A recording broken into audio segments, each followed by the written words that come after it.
আবারও জোর জল্পনা শোনা যাচ্ছে যে 2025 আইপিএলে এবার মুম্বাই ইন্ডিয়ান্সকে বিদায় জানিয়ে নতুন মৌসুমে নতুন জলের জার্সিতে আইপিএল খেলতে চাইছেন রোহিত শর্মা ও সূর্যকুমার যাদব।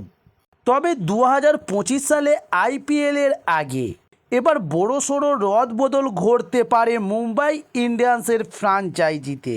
তবে পরের মৌসুমের আগে যে মেগা নিলাম আয়োজন করা হবে তা আগেই জানিয়ে দেওয়া হয়েছিল। তবে ইতিমধ্যেই একাধিক বড় তারকার জল্পনাও শুরু হয়েছে। তবে এবার সেই তালিকায় সামিল হলো আরও দুই নাম। ভারতের প্রাক্তন এবং বর্তমান টি-20 দলের অধিনায়ক যথাক্রমে রোহিত শর্মা এবং সূর্যকুমার যাদব। এক রিপোর্ট অনুযায়ী রোহিত শর্মা এবং সূর্যকুমার যাদব উভয়ই পরের বারে আইপিএলের আগে মুম্বাই ইন্ডিয়ান্স ছাড়তে পারেন। তবে মেগা নিলামের নাম উঠতে পারে দুজনেরই।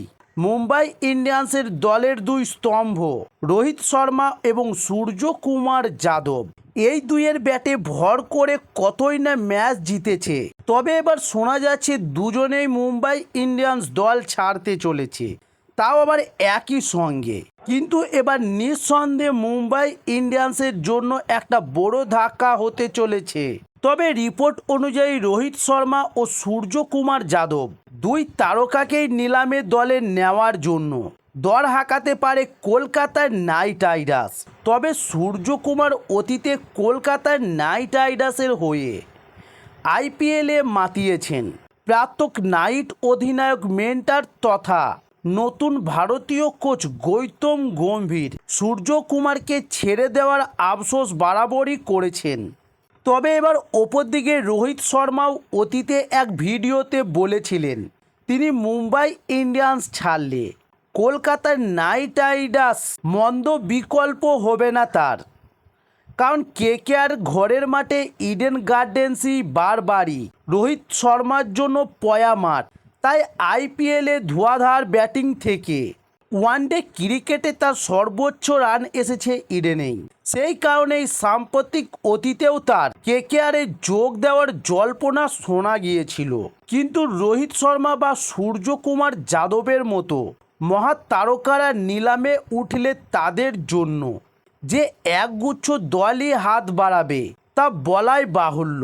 তবে সেক্ষেত্রে তাদের দলে নেওয়া কিন্তু একেবারেই সহজ হবে না। আর মুম্বাই ইন্ডিয়ান্স সমর্থকরাও কিন্তু এখন থেকেই উদ্বিগ্ন হওয়ার কোনো বিষয় নেই। তবে এখনো পর্যন্ত গোটা বিষয়টাই জল্পনা পর্যায়ে রয়েছে মাত্র। তাছাড়া নিলামের আগে কতজন ক্রিকেটারকে দলগুলি ধরে রাখতে পারবে, কত বাজেট থাকবে ফ্র্যাঞ্চাইজিদের কাছে, সেই নিয়েও এখনও কোনো সিদ্ধান্তই নেওয়া হয়নি। তবে এবার জানিয়ে রাখি ডিসেম্বরের শেষের দিকেই বসতে চলেছে আইপিএলের মেগা নিলাম। তবে সেই নিলামে এবার কোন ফ্র্যাঞ্চাইজি কাকে দলে নিতে চলেছে, তবে সেগুলো জানতে হলে অবশ্যই আমাদের চ্যানেল নতুন হলে চ্যানেলটি সাবস্ক্রাইব করে সঙ্গে থাকুন। নমস্কার।